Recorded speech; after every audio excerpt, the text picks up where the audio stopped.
Anknytningssystemet, som jag har pratat om tidigare, formas direkt från födseln när vi är små, beroende på hur våra föräldrar och omsorgspersoner svarar an på våra signaler och behov. Och då utvecklar vi ett anknytningsmönster till oss själva, till vår omgivning, till andra personer och vår omvärld. Och detta påverkar oss hela livet. Vi har med detta anknytningsmönstret, alltså de här olika strategierna vi använder i våra relationer. Och det märks främst i våra nära, kärleksfulla relationer, men även i vänskapsrelationer och andra relationer. Så anknytningsmönstret, som sagt, är inte statiskt. Det går att förändra även som vuxen, så att man är liksom inte förlorad i sin barndom eller uppväxt. Om det är så att man har ett mer otryggt anknytningsmönster, så går det att förändra.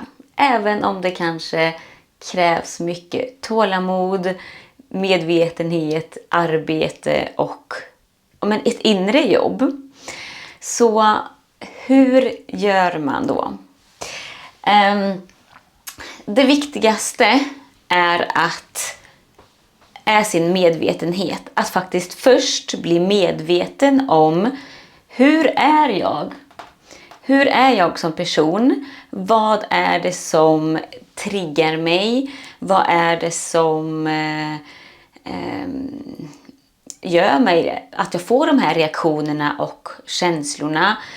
Hur känner jag mig i separation, i övergivenhet? Hur agerar jag i konflikter till exempel?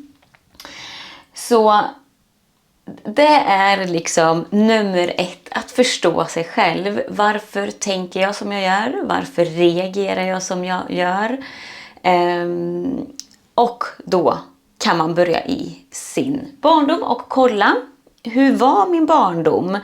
Vad har jag med mig för verktyg? Vad har jag fått för karta från mina föräldrar? Hur jag ska vara i relationer? Är mina behov och känslor viktiga? Hur har vi gjort i familjen med konflikter eller när någonting har hänt?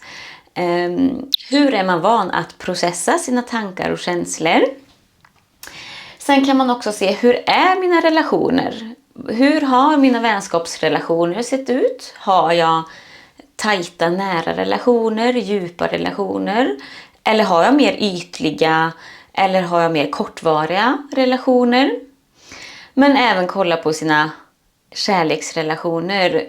Hur ser de ut? Vilka personer dras jag till? Kan man se ett mönster i det? Hur agerar jag i relationerna? Hur har vi hanterat konflikter eller osämja i våra relationer? Hur hanterar jag den här balansen mellan självständighet och närhet? Tycker jag det är jobbigt när någon kommer för tajt inpå? Värderar jag min självständighet mer? Eller är jag som hela min värld blir bara den personen och man förlorar sin självständighet? Så kolla, hur ser dina relationer ut? Vad är det för mönster du ser hos dig själv? Också som jag sa med triggers och känslor och behov. Att om du får en känsla, kan du uttrycka den? Vad gör du med den? Se vad det är som triggar dig. Har du kanske lätt att bli svartsjuk? Eller har du lätt att ta avstånd och gå silence? Eller vad är det som triggar dig? Och sen när man blir medveten så börjar göra tvärtom. Och det låter kanske konstigt, men har man till exempel då ett ambivalent anknytningsmönster, att man tycker det är jättejobbigt att vara självständig, hela sin värld är kring den här personen som är så viktig för en, då kanske det är viktigt att ändå försöka ha andra viktiga relationer i livet. Blir man kanske orolig när någon inte har svarat på sms, skicka inte 1000 sms, utan vänta, håll tillbaka. Tänk då att okej, nu sätts mitt anknytningssystem igång. Jag är orolig för att den här personen inte har svarat mig. Men jag andas, jag försöker göra något annat så länge. Och sen ser jag vad som händer. För att små steg att lära om. För det handlar om att ditt anknytningssystem är kopplat till ditt nervsystem. Så att ditt nervsystem kopplas på när ditt anknytningsmönster aktiveras. Och då behöver du hitta strategier för att lugna ditt nervsystem. Och det gör man på olika sätt beroende på om man har kanske en undvikande, ambivalent eller desorganiserad anknytning. Så där får man också hitta olika medvetenheter kring hur är jag och vad fungerar för mig. Är jag en som kanske är mer i mitt sympatiska nervsystem, att jag får väldigt mycket ångestpåslag, panikångest och blir väldigt klängig, väldigt på. Då kanske du får hitta sätt att lugna dig, att hitta andra strategier för att lugna dig, alltså att dämpa dina känslor. Medan är du mer ett undvikande så kanske du hamnar mer i det parasympatiska nervsystemet, i den dorsal vagus, som blir väldigt passiv, tom, avstängd, lite apatisk. Så då kanske man behöver börja uttrycka sina känslor, öva på att berätta sina behov, att inte gå silence utan veta att okej, nu går jag silence, nu ska jag öva på att göra tvärtom. Och det är inte det lättaste, men det är så man får öva. Det är samma om du är rädd för att bada. Då måste du också utsätta dig för att bada små steg för att förstå att okej, det här var inte så farligt. Och sen något som är också väldigt viktigt, att omge dig med rätt personer. För har du haft en otrygg uppväxt eller bara en uppväxt där du kanske inte fått de här känslorna, behoven, de här verktygen tillgodosedda, så behöver du nu i vuxen ålder hitta sammanhang och personer, relationer som kan visa dig hur man gör eller hur man kan tänka, vad som är sunt och hur en trygg relation, tankesätt och beteende är.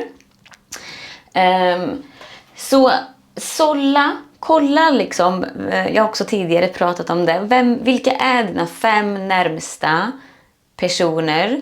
För de kommer påverka dig, hur du tänker, hur du agerar, hur du beter dig, vad du värderar i livet. De kommer påverka hela dig. Och då är det så viktigt att ha dem sunda, hälsosamma, trygga personer runt dig som kan hjälpa dig.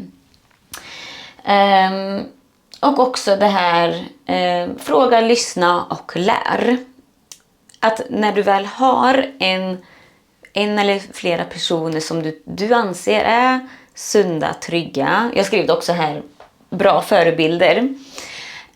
Att ha en förebild som du ser, det kan vara en vän som du tänker, men så där sunt vill jag också ha. Jag vill också kunna, när min pojkvän eller flickvän är iväg en helg, då vill jag också kunna bara ha det lugnt, njuta av min egen tid i lugnt och skönt utan att vara orolig eller stressad. Eller okej, om det uppstår en konflikt så vill jag också kunna sitta lugnt och fint och prata om detta.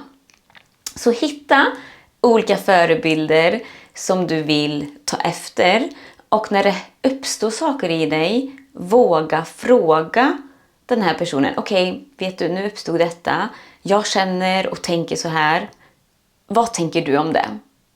Och verkligen lyssna och ta till. För ofta känner man ett motstånd mot det någon säger. Att så här, nej, det vill jag inte. För att man skyddar sig själv genom de strategierna man tidigare har haft. Så man kan känna ett litet motstånd mot det. Så var öppensinnad, lyssna, försök, lär och testa. Och ja, men precis, förebilder och våga uttrycka dina känslor och tankar. Samma om du har kanske kompisar eller föräldrar, grannar, kollegor eller någonting där du ser att men de har ju fina vänner eller de har ju fina relationer. Så hade jag också velat ha min relation. Och kolla på vad det är för egenskaper och hur de beter sig och hur de tänker för att ha skapat den här fina relationen. Så att du lättare kan ta efter och jobba på det. Men då kommer man tillbaka till sin medvetenhet. Att då är det viktigt också att vara medveten om sig själv och ärlig. För många gånger kan man rättfärdiga sitt beteende med att men jag har rätt, du är sån. Eller du gjorde detta, därför gjorde jag så här. Istället för att se på mig själv, men vad är det faktiskt som är mitt ansvar och hur kan jag ändra mitt tankesätt, beteende och agerande och förhållningssätt för att kunna göra det bättre. För att när man själv gör det så får man också mer sunda relationer. Och jag tror inte att det är aldrig någon som vill vara i en otrygg anknytningsmönster eller i sådana relationer. För då får man lite mer dramatik, konflikter, osämja och inte den här lättheten och friheten. Så vad mer för tips då? Jag har skrivit att ytterligare några tips. Till exempel att du kan skriva. Skriva är jättebra. När du känner saker, skriv ner det. Och du behöver inte veta vad du ska skriva innan, utan börja skriva. Nu känner jag så här för att bla bla bla bla bla. Och bara fortsätt skriva ner allt du kommer på. Du kan självklart gå i terapi. Det är jättebra att prata med någon. Men det räcker inte bara att prata, utan du måste också ta action i verkligheten. Det räcker inte att säga så här vill jag inte ha det eller så här är det. Utan du måste också göra hur vill jag ha det. Vad behöver jag göra för förändringar då? Hypnos och NLP. Jättebra. Ändra sina tankar, sina känslor. Oftast kanske man behöver läka oläkta sår man har inom sig som gör att man har de här skyddsmekanismerna sedan man var liten. Som gynnade ändå, men som sätter lite krokben för sig själv i vuxen ålder. Och då, för att ta bort de här skyddsmurarna, så behöver du gå in och läka oläkta sår, tänka om, kanske förlåta, acceptera, processa det du varit med om som har gjort att du fått den här muren runt dig. Och då är hypnos och NLP jättebra. Så, jobba med att reglera ditt nervsystem, och det har jag gjort några videos på tidigare som du kan gå in och titta på. Återigen, bli medveten om ditt nervsystem. Hur funkar du? Hur stort är mitt toleransfönster? Är jag oftast i det sympatiska systemet eller i det parasympatiska systemet? Och hur fungerar mitt nervsystem? Vad triggar mig? Hur lugnar jag mig? Och jobba på självkärlek och sitt inre barn. Som sagt, allting härstammar från någonstans. Någonstans har det kommit upp ett oläkt sår, ett trauma, ett tankesätt som gör att vi kollar genom de glasögonen även som vuxna. Så jobba med självkärlek, våga uttrycka sig. Men också få kunskap.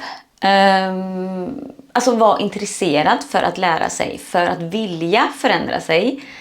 Återigen, som jag har pratat något tidigare avsnitt om, ansvar. Att ta ett eget ansvar. Att det är inte alla andra som faktiskt ska göra som du vill. Utan du måste också ändra ditt förhållningssätt. Och för att bli medveten och få mer kunskap så måste du ta ditt ansvar att faktiskt förstå dig själv och vara intresserad av hur kan jag få bättre relationer. Så det kan vara liksom allt från läsa böcker, lyssna på poddar, lyssna på kurser, lyssna på YouTube. För att få mer kunskap. Kunskap är makt, och det är då man också kan få lite så här: aha, men gud, så fungerar jag. Är det därför jag gör det? Så det här är lite tips vad man kan göra. Och har du egna bra tips så får du jättegärna skriva dem i kommentarsfältet. Och så ses vi i nästa avsnitt.